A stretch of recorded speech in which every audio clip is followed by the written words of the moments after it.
عزیز دوستوں، بزرگوں اور بھائیوں، اللہ تبارک و تعالی اس دنیا کے اندر بہت سارے لوگوں کو منصب اور مقام عطا فرماتا ہے۔ بہت سارے لوگ ایسے ہوتے ہیں جنہیں اللہ تبارک و تعالی زندگی میں بڑے بڑے مواقع عطا کرتا ہے۔ وہ چاہیں تو اس موقع سے اپنے ذاتی مفادات حاصل کریں اور چاہیں تو ان اچھے مواقع کو ملت کی، مذہب کی، قوم کی خدمت کے لیے وقف کر دیں۔ کچھ لوگ ایسے ہوتے ہیں کہ جو کسی مقصد کے حصول کی طرف سفر تو کر رہے ہوتے ہیں، لیکن اس کے پیچھے زیادہ تر ان کے ذاتی مفادات کار فرما ہوتے ہیں، اور وہ اپنے دنیاوی مقاصد کے لیے، اپنے اور اپنے خاندان کے دنیاوی فوائد کے لیے کوشش کر رہے ہوتے ہیں۔ ایسے لوگ بھی محدود رہ جاتے ہیں، ان کی سوچ بھی محدود رہ جاتی ہے، اور کئی دفعہ کچھ تھوڑی دیر کے لیے ان کے نام ابھرتے ہیں اور پھر ہمیشہ کے لیے دب جاتے ہیں۔ کچھ لوگ ایسے ہوتے ہیں جو زندگی کے اندر اللہ کے لیے، اللہ تعالیٰ کی رضا کے لیے، رسول پاک صلی اللہ تعالیٰ علیہ وسلم کی خوشنودی حاصل کرنے کے لیے، دین کی، ملت کی، ملک کی سربلندی کے لیے آگے آنا چاہتے ہیں۔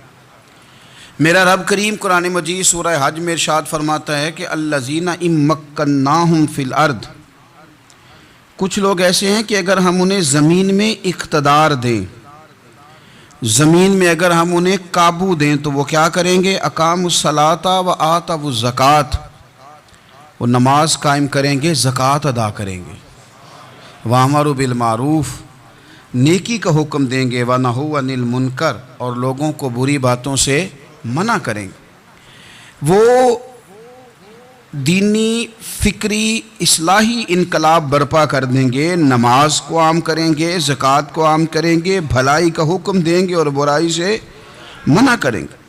اللہ تبارک و تعالیٰ نے ان لوگوں کو جب اقتدار دیا، وہ کون لوگ تھے؟ سیدنا صدیق اکبر، حضرت فاروق اعظم، سیدنا عثمان غنی، حضرت مولا علی رضوان اللہ تعالی علیہم اجمعین۔ اللہ نے جب ان لوگوں کو اقتدار دیا زمین کے اندر، اللہ تبارک و تعالی نے انہیں نبی پاک علیہ الصلاۃ والسلام کی نیابت کے لیے چنا، تو ان لوگوں نے یہ انقلاب برپا کیا، نمازیں عام ہو گئیں، شوق سے لوگ صدقات و خیرات دینے لگے، بھلائی عام ہوئی، برائی کا کلا کما کیا گیا۔ ہمارے ہاں بھی لوگ احتساب کی باتیں کرتے ہیں، ہمارے ہاں بھی لوگ کہتے ہیں کہ میں رشوت خوری کو، کرپشن کو، ناجائز چیزوں کو ہمیشہ کے لیے جڑ سے اکھیڑ پھینٹوں گا۔ لوگ دوسروں سے مطالبہ کرتے ہیں کہ یہ سارے کام جائز کریں، لیکن خود اس پر عمل کرنے کو تیار نہیں ہوتے۔ یاد رکھ لیں کہ یہ جو احتساب ہے، یہ انسان کی اپنی ذات سے شروع ہوتا ہے۔ آپ جب نظام احتساب دنیا کے اندر مستحکم کرنا چاہتے ہیں تو اس میں پھر آپ کو اپنی ذات کو سامنے پیش کرنا پڑے گا۔ آج ہم بات کرنے جا رہے ہیں سیدنا فاروق اعظم رضی اللہ تعالیٰ عنہ۔ تو جناب عمر فاروق رضی اللہ تعالیٰ عنہ کا جو نظام احتساب ہے، انہوں نے اس کو گھر سے شروع کیا تھا، اپنے آپ سے اس کا آغاز فرمایا تھا۔ ہمارے ہاں یہ ہوتا ہے کہ جس بندے کے اکاؤنٹ میں اچھے خاصے پیسے ہیں، وہ بل جمع کرانے جائے تو اسے لائن میں نہیں لگنا پڑتا، مینیجر صاحب اسے آگے بلا لیتے، تو وہ بعد میں کیا کہہ رہا ہوتا ہے؟ کہتا دیکھو اللہ نے کتنی عزت دی ہے، مجھے لائن میں نہیں لگنا پڑا۔ بھائی لائن میں لگنا تو آپ کا یہ تھا کہ آپ سمجھتے کہ سارے مسلمان ہیں، مومنین ہیں، برابر ہیں، تو میں کسی کو تکلیف میں مبتلا نہ کروں۔ جب آپ آگے چلے گئے تھے تو آپ نے بہت سارے لوگوں کا حق مارا تھا، وہ لائن میں جو لگے ہوئے تھے ان کا وقت لمبا ہو گیا تھا۔ آپ نے تو اپنے آپ کو احتساب کے لیے پیش ہی نہیں کیا، بلکہ آپ نے کہہ دیا کہ جناب میرا تو رتبہ اعلیٰ ہے، لہذا یہ میرا حق بنتا تھا، مجھے تو استحکام ملنا چاہیے تھا۔ یہاں بہت سارے لوگوں نے اپنے حق میں چیزوں کو اور رنگ میں پیش کیا۔ سیدنا فاروق اعظم رضی اللہ تعالیٰ عنہ نے اس نظام احتساب کو اپنے گھر سے شروع فرمایا۔ حضرت عمر فاروق رضی اللہ تعالیٰ عنہ اپنے بچوں سے فرمایا کرتے تھے کہ جب میں حکم لوگوں کو کروں گا نا، اپنی رعایا کو، مسلمانوں کو میں کوئی حکم دوں گا تو تمہیں پہلے اس پر عمل کرنا پڑے گا۔ آپ فرمایا کرتے تھے یاد رکھنا، لوگ تمہیں اس طرح دیکھیں گے، لوگ اس طرح تمہیں دیکھیں گے جس طرح گوشت کھانے والا پرندہ گوشت کو دیکھا کرتا ہے. چیل گوشت کھاتی ہے تو کیا کبھی اس کو پیغام بھیجنا پڑا ہے کہ تو آجا یہاں گائے مر گئی ہے, بھینس مر گئی ہے؟ خود بخود اس کی نظر ہوتی ہے, وہ پہنچ جاتی ہے. جناب عمر فرمانے لگے میرے گھر والوں, میرے بیٹوں, میری بیٹیوں, میری اہلیہ, لوگ تمہیں اس طرح دیکھیں گے جس طرح گوشت کھانے والے پرندے دیکھتے ہیں. لہذا میں جب کسی کو عمل کروں تو پہلے تمہیں اس پر عمل کرنا پڑے گا جب میں کسی کو حکم دوں. آپ فرمانے لگے یاد رکھنا اگر تم نے میرا حکم نہ مانا تو غیروں نے حکم نہ مانا تو انہیں ایک سزا ملے گی, اور اگر میرے گھر والوں نے نہ مانا تو ڈبل سزا ملے گی.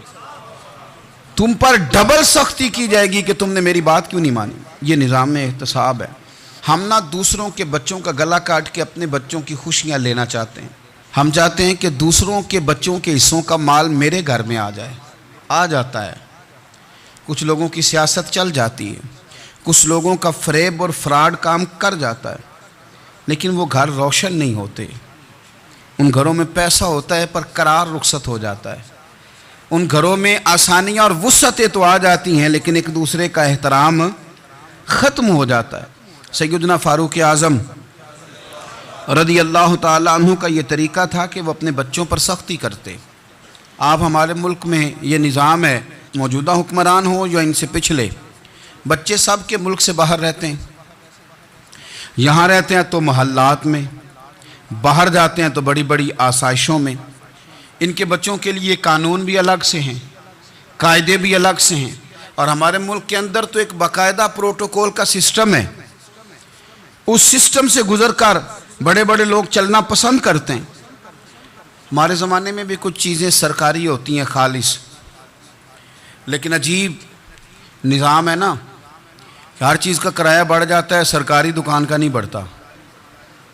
باقی دکانیں 5-6 سال کے لیے ملتی ہیں, سرکاری دکان پہ آپ قبضہ کرنا چاہیں تو پورے 100 سال کے لیے مل جاتی ہے. چونکہ یہ عام عوام کی پراپرٹی ہے تو اس کے ساتھ جو مرضی کو سلوک کرے. ایک سرکاری چراگاہ تھی جس کے اندر جانور چرا کرتے تھے. ہمارے ہاں بھی پنجاب میں کچھ جگہیں ہوتی ہیں تو ہم لوگ کہتے ہیں شام لاٹ ہے. سرکاری چراگاہ میں جانور چرا کرتے تھے. حضرت عمر فاروق رضی اللہ تعالیٰ عنہ کے صاحبزادے سیدنا عبداللہ ابن عمر رضی اللہ تعالیٰ عنہ نے بھی ایک اونٹ خرید لیا. تو سب لوگوں کے جانور سرکاری چراگاہ میں چرتے تھے, آپ نے بھی اپنا جانور وہاں چرنے کے لیے, کھانے پینے کے لیے چھوڑ دیا. وہ جب اونٹ آیا تو پتلا تھا, کچھ دنوں کے بعد وہ فربا ہو گیا, طاقتور ہو گیا, موٹا تازہ ہو گیا. حضرت سیدنا عبداللہ ابن عمر رضی اللہ تعالیٰ عنہ نے بیچا تو وہ ڈبل قیمت سے بھی زیادہ کا بکا, کیونکہ پہلے دبلا پتلا تھا, اب موٹا تازہ فربا ہو گیا. حضرت سیدنا فاروق اعظم رضی اللہ تعالیٰ عنہ کو پتہ چلا تو بلایا, فرمایا پتر اونٹ بیچ دیا ہے؟ ابا جی بیچ دیا ہے. فرمایا کتنے کا خریدا تھا؟ اتنے کا. بیچا کتنے کا؟ ڈبل قیمت بتائی. فرمایا اس طرح کر کے اصل رکھ لے اور جو اوپر ملی ہے مجھے دے دے. حضور آپ نے کیا کرنی ہے؟ فرمایا میں سرکاری خزانے میں جمع کروں گا. حضور کیوں؟ فرمایا اس لیے کہ تیرا اونٹ سرکاری جگہ پہ چرا کرتا تھا, وہ گھاس سرکاری جگہ سے کھاتا تھا. حضور سب کے کھاتے. حضرت عبداللہ ابن عمر کہنے لگے سب کے کھاتے ہیں. آپ فرمانے لگے تو سب میں شامل نہیں ہے, تو امیر المومنین کا بیٹا ہے, تجھے میں یہ حق نہیں دے سکتا, تیرے اوپر تھوڑی سختی زیادہ کی جائے گی, تجھے یہ حق نہیں ملے گا. تو اپنے اونٹ کو چونکہ سرکاری چراگاہ میں چرایا کرتا تھا, لہذا تجھے وہ جو اصل رقم یہاں جمع کرانی پڑے گی. ہمارے تو بچے پہلی بات تو یہ ہے کہ بات ہی نہیں سنتے. یہ سب کے بچوں کی بات کر رہا ہوں, وہ ٹیچر کے بچے ہوں, سیٹھ کے بچے ہوں, پیر کے بچے ہوں, امام صاحب کے بچے ہوں, کسی کے بچے ہوں, پہلے تو سنتے نہیں.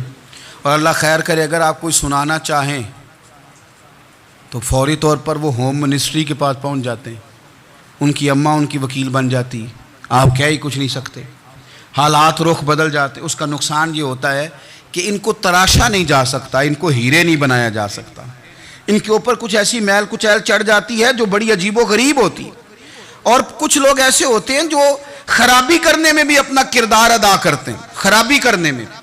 اور بڑے لوگوں سے منسلک ہونے کے لیے لوگ رستے تلاش کرتے ہیں, رستے.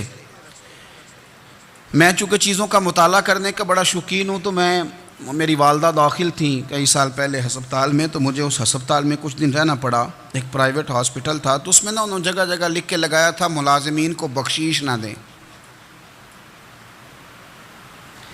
ہم ان کو بڑی اچھی معقول تنخواہ دیتے ہیں، سیلری بڑی عمدہ ہے، تو لوگ بخشیش نہ دیں۔ میں نے جو مینجمنٹ کے لوگ تھے ہاسپٹل کی، ان میں سے ایک سے میں نے کہا کہ اگر کوئی بندہ اپنی خوشی سے دینا چاہے تو آپ نے بڑا موٹا لکھ کے لگایا برائے مہربانی ان کو بخشیش نہ دیں۔ اس نے بڑی قیمت، سادہ آدمی تھا پر میری بڑی اس نے مجھے بات بتائی، مجھے نفع ہوا۔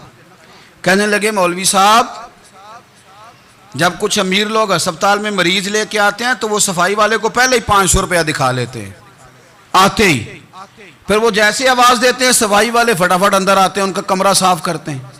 تو سارے تو بیچارے اتنے مالدار نہیں ہوتے کہ آتے ہی پہلے کام والے کو 500 دیں۔ پھر نقصان کیا ہوتا ہے کہ یہ جن کی ذمہ داری ہے بہت ساری ڈیوٹیاں کرنے کی، یہ ڈیوٹی نہیں کرتے، یہ پلٹ کے ان کی طرف دیکھتے ہیں جن کے گھر سے سالن صحیح آتا ہے، ادھر ان کی توجہ زیادہ ہو جاتی ہے، جو نوٹ ان کو زیادہ دکھاتے ہیں، جو پھل لے کے آتے ہیں تو آدھا ان کو دیتے ہیں۔ تو ہم یہ کہتے ہیں یہ کام ہی نہ کرو، یہ اپنی تنخواہ پہ کام کریں تاکہ ہر آنے والے کا درد سمجھیں، ہر ایک کو یکساں یہ سروسز فراہم کریں۔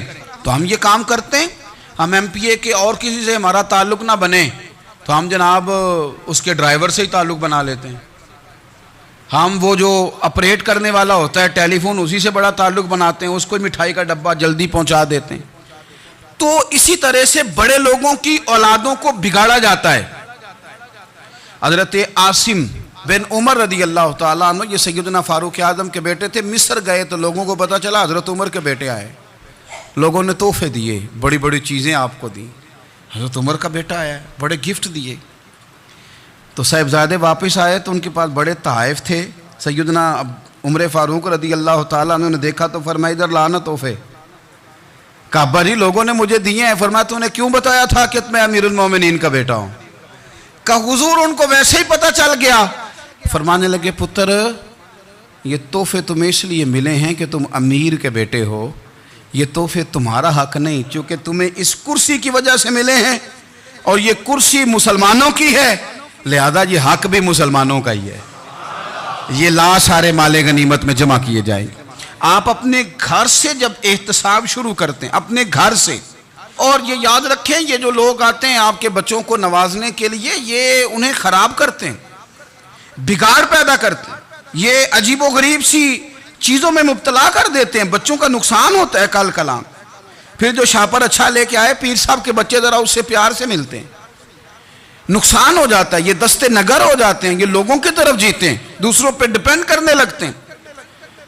حضرت ابو موسیٰ اشعری رضی اللہ تعالیٰ عنہ نے پہلے تو ایک قلین بڑا سونا تھا، تو آپ نے حضرت عمر کے گھر بھیج دیا کہ چلو ان کے گھر میں ان کی اہلیہ بچھا لیں گی، کہیں سے تحفہ آیا۔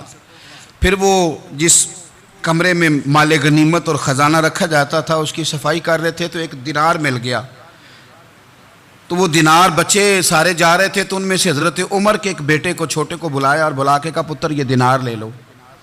حضرت عمر نے دیکھا کہ بیٹے کے ہاتھ میں دینار بھی ہے اور گھر میں قالین بھی ہے، ایک موقع پہ وہ قالین گیا، ایک موقع پر بچے کو ایک دینار دیا، تو حضرت عمر اپنی اہلیہ سے پوچھنے لگے یہ کہاں سے آیا قالین؟ کہا جناب ابو موسیٰ اشعری رضی اللہ تعالیٰ عنہ نے بھیجا ہے۔ بیٹے سے پوچھا دینار کہاں سے آیا؟ کہا مجھے انہوں نے ہی دیا ہے۔ آپ نے وہ دینار بھی لیا اور قالین بھی لیا اور اس کو لپیٹا اور جناب ابو موسیٰ اشعری کو بلایا اور اتنے سخت ناراض تھے، فرمانے لگے ابو موسیٰ اشعری سے کہنا میرے پاس پیدل آئے، گھوڑے پہ نہ آئے۔ اور جب آئے حضرت ابو موسیٰ اشعری تو جناب عمر اتنے ناراض ہوئے کہ وہ قالین لپیٹ کے تو ان کے سر پہ مار دیا۔ فرمانے لگے پکڑو اپنا دینار، تمہیں پورے مدینے میں میرے بیٹے کے علاوہ کوئی اور نہیں ملے تھا جسے تم خراب کر سکو، میرا پتر ہی ملا تھا بگاڑنے کی، کس نے اجازت دی تم میرے بیٹے کو دینار دو؟ کیوں لائے تم میرے گھر میں قالین؟ حضرت عمر فاروق رضی اللہ تعالیٰ عنہ فرمانے لگے میں زمین پہ سونے کا عادی ہوں، زمین چٹیل بھی ہو تو رب کا بندہ بن کے سوتا ہوں تو اللہ مجھے آرام اور سکون کی نیند عطا فرما دیتا ہے، مجھے تمہارے مخملوں کی اور قالینوں کی ضرورت نہیں ہے۔ احتساب یہاں سے شروع ہوتا ہے بھائی، یہاں ہم نہ اپنے گھر میں بیٹھ کے مایوس باتیں کرتے ہیں، اور فلانے کے بچے کہاں پہنچ گئے، فلانے کے بعد بڑا پیسہ آ گیا، میں کچے مکان میں رہوں، میں یہ کروں، دیکھو مجھے نہیں سہولی۔ یہ تو آپ مایوسی والی باتیں کر رہے ہیں، یہ تو آپ کمزور باتیں کر رہے ہیں۔ یہ تو اس طرح کی باتیں تو ہارے ہوئے لوگ کرتے ہیں۔ اس طرح کا لب و لہجہ تو ان لوگوں کا ہوتا ہے جو احساس کمتری کا شکار ہوتے ہیں۔ یہ آپ نے کس طرح کا لب و لہجہ، اور اپنے بچوں کو آپ بھکاری بنا رہے ہیں تاکہ دوسروں کو دیکھیں تو مایوس ہو جائیں۔ اٹھ باندھ کمر کیوں ڈرتا ہے، پھر دیکھو خدا کیا کرتا ہے۔ آپ کا جو احساس ہے وہ اتنا خوبصورت ہو، آپ کے لہجے کے اندر اس قدر ٹھہراؤ ہو، آپ کو اطمینان آ چکا ہو، اور آپ کے بچے کبھی بھی کمپیریزن نہ کریں اپنا کسی کے ساتھ، کبھی بھی انہیں کرنے نہ دیں۔ آپ کبھی بھی وہ کبھی یہ بات نہ کریں کہ فلانے زیادہ اچھا کھاتے پیتے ہیں تو ہم کدھر ہیں، کرنے نہ دیں انہیں بتائیں کہ بیٹا اپنی مٹی پہ چلنے کا سلیقہ سیکھو، سنگ مرمر پہ چلو گے تو پھسل جاؤ گے۔ ان کو بتائیں کہ جو تمہارے پاس ہے یہ خدا کا عطیہ ہے، اسی پر تم نے قناعت کرنی کبھی بھی۔ حضرت زید بن حارثہ سے نبی پاک صلی اللہ علیہ وسلم کو بڑا پیار تھا، پھر ان کے بیٹے حضور کے غلام زادے حضرت اسامہ بن زید کے ساتھ بھی حضور بڑا پیار کرتے، لیکن یہ تو مسلمہ حقیقت ہے نا کہ عظمت اور شان تو سیدنا فاروق اعظم کی زیادہ ہے۔ امت کا اتفاق ہے کہ نبیوں کے بعد سب سے بڑا درجہ جناب صدیق اکبر کا، اور پھر اللہ نے مقام عطا کیا حضرت فاروق اعظم کو۔ یہ بڑے لوگ تھے۔ ایک دفعہ مال تقسیم ہو رہا تھا تو حضرت عمر رضی اللہ تعالیٰ عنہ نے حضرت اسامہ بن زید کو 4000 دینار دیے، اور اپنے بیٹے عبداللہ ابن عمر کو 3000 دینار دیے۔ تو حضرت عبداللہ ابن عمر گھر جا کے کہنے لگے، ابا جی اسامہ میں وہ کون سی خوبی ہے جو میرے اندر نہیں، اور اسامہ کے باپ میں وہ کون سی خوبی ہے جو آپ کے اندر نہیں۔ تو حضرت عمر کی عاجزی دیکھیے، حالانکہ بالاتفاق دنیا جانتی ہے کہ جناب عمر فاروق رضی اللہ تعالیٰ عنہ افضل ہیں، پھر بھی پتہ اپنے بیٹے سے کیا کہتے ہیں، فرماتے ہیں او سن یار، وہ خدمت گزار ہیں نبی پاک کے، وہ بھی حضور کے گھر میں ڈیوٹی کرتے، نوکری کرتے، اور ان کے بیٹے بھی حضور کی نوکری کرتے، یہ خدمت گزار ہیں۔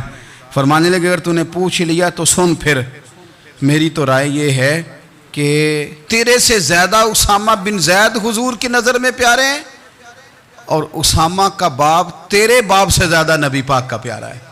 کوئی کمپیریزن کرنے نہیں دیا، بچوں کو کسی ایسی جگہ کھڑے ہونے نہیں دیا۔ فرمایا یہ وجہ ہے، یہ انداز ہے کہ تو زیادہ پیارا ہے۔ حضرت عمر فاروق رضی اللہ تعالیٰ عنہ پسند نہیں کرتے تھے، ذرا برابر بھی پسند نہیں کرتے تھے کہ کوئی شخص اور مال آتا تو اپنے رشتہ داروں کو نوازنے سے بچتے۔ مال غنیمت آتا ہے نا، ہمارے ہاں تو اللہ خیر کرے جب کوئی بندہ کونسلر بنتا ہے، چیئرمین بنتا ہے، تو ٹھیکہ کس کو دیتا ہے؟ کوئی چلو بھتیجا مل جائے، کوئی بھانجا مل جائے، کوئی چھوٹا بھائی، اسے بھی کام مل جاتا ہے ساتھ۔ نوازنے پہ لوگ آتے ہیں تو وہ تلاش کرتے ہیں کہ کہاں کہاں کو میرا ہے، وہ ٹینڈر ہی ان کے نام کے پاس ہوتے ہیں جن کی طرف ذرا نظر کرم زیادہ ہوتی۔ حضرت عمر فاروق مال تقسیم کر رہے تھے تو بیٹی آگے کہنے لگی، ابا جی رشتہ داروں کا بھی حق ہوتا ہے، آپ سب کو دیتے ہیں، آپ کے قریب ہی نہیں آتے۔ تو حضرت عمر فاروق نے کیا لفظ کہے، کیا حقیقت ہے، کیا حسن ہے۔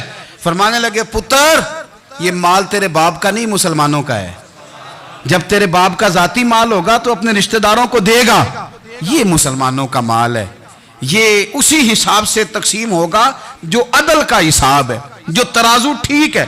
فرمایا تو مجھے یہ مشورہ نہ دے، یہ مسلمانوں کا مال۔ یہاں سے نظام احتساب شروع ہوتا ہے، یہاں سے انسان آگے بڑھتا ہے، اور پھر کوئی تکلف نہیں کسی پر حضرت عمر کا، کوئی چھوٹا ہے یا بڑا ہے۔ حضرت ابو سفیان رضی اللہ تعالیٰ عنہ سردار رہ چکے ہیں مکے کے، بڑے آدمی، لیکن نظام احتساب میں کوئی چھوٹا بڑا نہیں ہوتا۔ حضرت عمر فاروق مکہ مکرمہ گئے تو لوگوں نے کہا حضور جناب ابو سفیان نے نا گلی میں پتھر رکھے، اور بہت سارے لوگوں کو رستوں میں تکلیف ہو رہی ہے۔ تو حضرت ابو سفیان رضی اللہ تعالیٰ عنہ سے بھی لوگ کہہ دیتے تو وہ بھی اٹھا دیتے، لیکن لوگوں نے چونکہ وہ سردار تھے، بڑے تھے، تو لوگوں نے ان سے کہا نہیں۔ حضرت عمر جب آئے تو کہا تو جناب عمر نے پرواہ نہیں کی، خود آئے جناب ابو سفیان سے کہا یہ پتھر آپ نے رکھے؟ کہا حضور ہاں۔ فرمایا یہ بھی اٹھائیے، یہ بھی اٹھائیے، یہ بھی اٹھائیے۔ جب وہ اٹھا رہے تھے تو حضرت عمر کہہ رہے تھے شکر نہیں اللہ کا کہ عمر کہہ رہے ہیں اور ابو سفیان مانتے جا رہے ہیں. شکر نہیں. یہ نظام احتساب ہے کہ بڑا ہو یا چھوٹا ہو اس کو یہ حق حاصل نہیں ہے کہ مسلمانوں کو وہ کسی تکلیف میں کسی بھی صورت میں مبتلا کرے, کہیں بھی کسی جگہ بھی, اس کو یہ والی اجازت نہیں. حضرت سیدنا عمر فاروق رضی اللہ تعالی عنہ. پھر ایک اور بات تھی, میں کئی دفعہ یہ بات کہتا ہوں اور مجھے ذاتی طور پر اس کا بڑا تجربہ ہے. کچھ لوگ نا خوشامد پسند ہو جاتے ہیں, بڑی عمدہ تعریف کرتے ہیں, اوئے ہوئے ہو پول باندھتے ہیں پورے. آپ کے پاس آئیں گے تو کہیں گے جناب آپ سے زیادہ اچھا بندہ ہی کوئی نہیں. تو وہ نا آپ سے کام نکلواتے ہیں, پھر وہ کسی دوسرے کے پاس جاتے ہیں تو اسی طرح کا رویہ وہ دوسروں کے ساتھ کرتے ہیں. یہ عام لوگوں میں بھی مرض ہوتا ہے, عام لوگوں میں بھی. اور بادشاہ ہو بندہ اگر, پھر تو اس کا دل کرتا ہے میں اگر بادشاہ سلام ہوں تو دو چار بندے دیہڑی پہ رکھ لوں پر میری تعریف ضرور کریں. پابندی ہوتی ہے, لوگ یہ کام بڑے شوق سے کرتے ہیں. اور شیخ سعدی فرمایا کرتے تھے لکڑی کو گھن کھا جاتی ہے اور بڑے لوگوں کو خوشامد کھا جاتی ہے خوشامد. حضرت عمر فاروق رضی اللہ تعالیٰ عنہ اس معاملے میں بھی بڑے مضبوط تھے. ویسے مجھے اور آپ کو اچھا کون لگتا ہے؟ ہماری غلطیاں بتانے والا. ہمارے ایسا فرمایا کرتے تھے اپنے دشمنوں کی باتوں پر بھی غور رکھو, تمہارے دشمن تمہیں نکھار دیتے ہیں. تمہارے اندر جو کوتاہیاں ہوتی ہیں وہ تمہیں پتہ چل جاتی ہیں کہ یہاں میری اصلاح ہو رہی. ان پر غور کرو وہ کیا کہتے ہیں. حضرت عمر فاروق کی تعریف کی ایک بندے نے, کمال تعریف کی. وہ اس کا خیال تھا کہ رزلٹ بڑا شاندار آئے گا. بادشاہ کی تعریف ہوتی تھی تو پھر تھیلی جاتی تھی اشرفیوں کی, کمال رزلٹ آئے گا. تو حضرت عمر جب وہ پوری کر چکا نا بات تو فرمانے لگے تو خود بھی ہلاک ہوا اور مجھے بھی ہلاک ہی کر دیا ہے. خود بھی تباہ ہوا ہے مجھے بھی تباہ کر دیا. کس طرح کی باتیں کر رہا ہے. ایک بندہ اور آیا اور اس نے آ کے کہا کہ پوری امت میں سب سے افضل ہے فاروق اعظم آپ ہی ہیں. تو حضرت عمر فاروق فرمانے لگے تجھے تیری ماں روئے, ابو بکر تجھ سے بھی افضل تھے, تیرے باپ سے بھی افضل تھے, اور صدیق اکبر مجھ سے بھی افضل ہیں اور میرے باپ سے بھی افضل ہیں. یہ تو کس طرح کی بات کر رہا ہے. یہاں ہر شے ہضم نہیں ہو جاتی, فوری طور پہ لوگ ڈکار بھی پورا نہیں لیتے. قرآن مجید نے کہا فَلَا تُزَكُّوا أَنفُسَكُمْ هُوَ أَعْلَمُ بِمَنِ اتَّقَىٰ. اپنے منہ سے نہ کہو میں پاک صاف ہوں, اللہ زیادہ بہتر جانتا ہے کہ تم میں سے پرہیزگار کون ہے. اپنے منہ سے تعریفیں کرتے کراتے ہو, یہ مزاج چھوڑ دیں.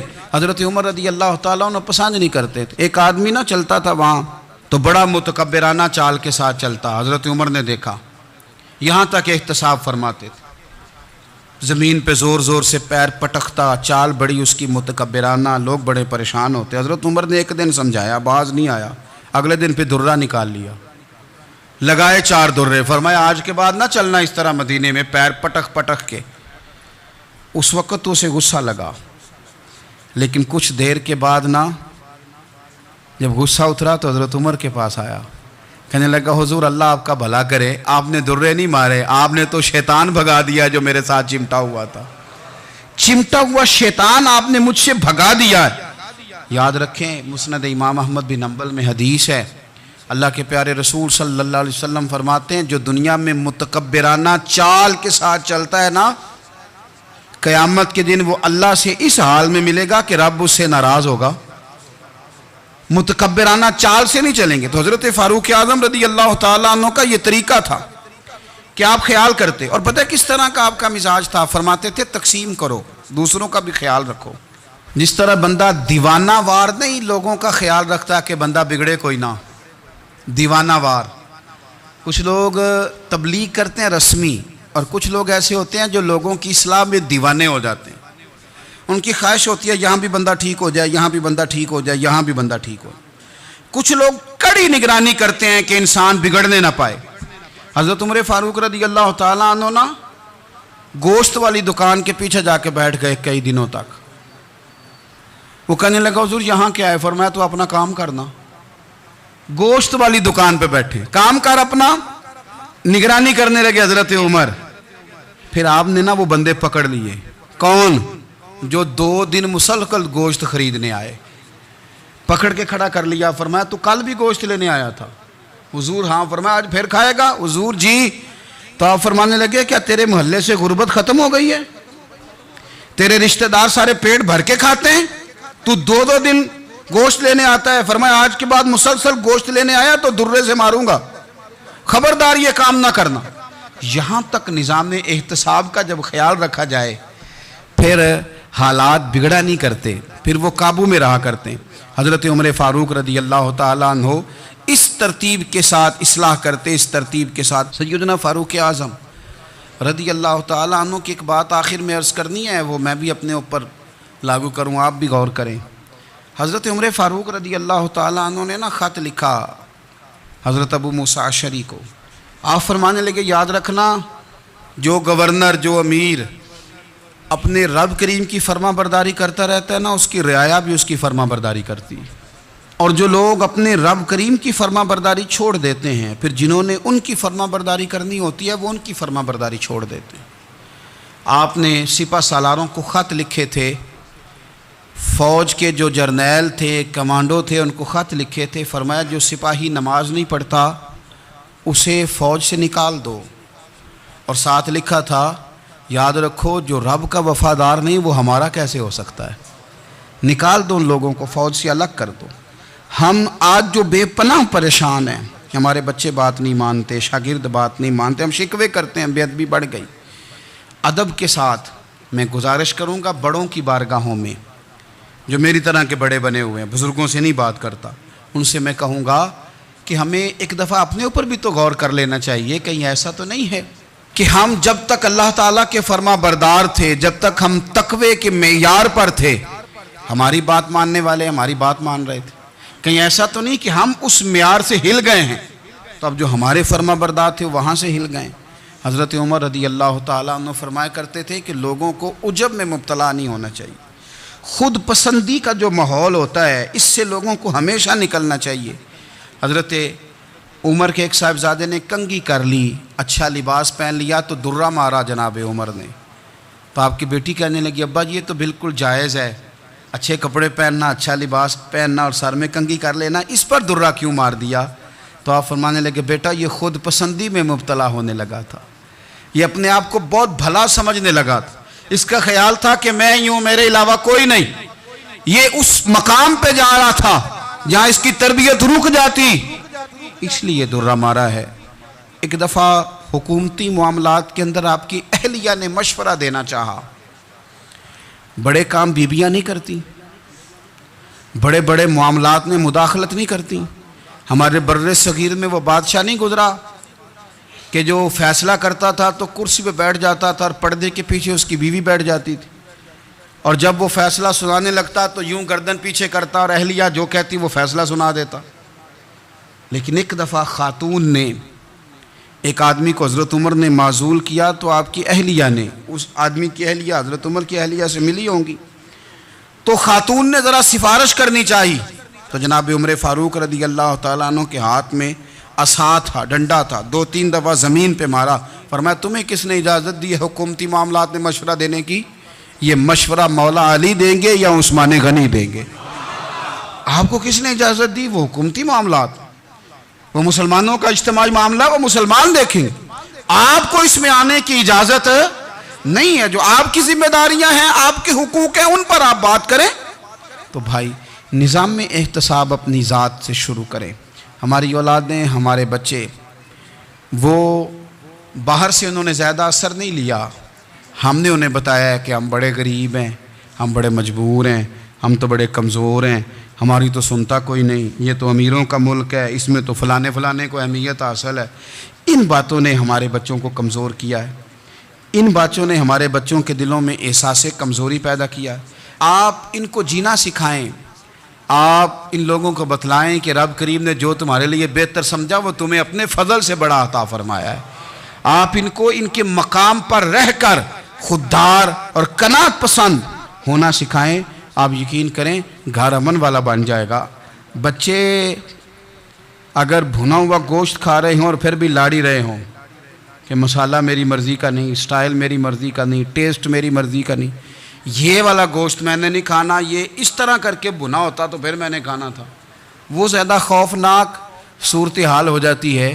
لیکن اگر ابا جی اماں جی گھر والے کھیتوں میں کام کر رہے ہوں اور بچے اچار کے ساتھ روٹی لے کے جائیں اور بننے پہ بیٹھ کے پھٹے پہ بیٹھ کے وہ پھر کھانا شروع کریں، اور جب وہ اچار آئے اور وہ ایک دوسرے کو کہیں کہ آج تو 2 کلے ہو گئے میرے کام کے، اس دفعہ تو دیکھنا ہماری فصل کتنی شاندار ہوگی، ایک دوسرے کو دیکھ دیکھ کے وہ ہنسیں اور مسکرائیں اور ان کی باتوں میں لذت ہو، اور پھر وہ کہیں کہ آم بڑے اچھے مل گئے تھے، دیکھو اچار کتنا سونا آ گیا ہے، دیکھو یہ کس قدر زیادہ اچھا ٹیسٹ ہے، تیل بھی بڑا اچھا ہے، گل بھی بڑے وقت پہ گیا ہے۔ آپ یقین کریں یوں لگتا ہے کہ کائنات کی سب سے بہترین روٹی یہ لوگ کھا رہے ہیں۔ یہ سوچ حضرت عمر نے ہمیں دی ہے، یہ فکر جناب عمر نے ہم تک پہنچائی ہے۔ اللہ ہمیں سمجھنے کی توفیق عطا فرمائے۔ آخر دعوایا ان الحمدللہ رب العالمین۔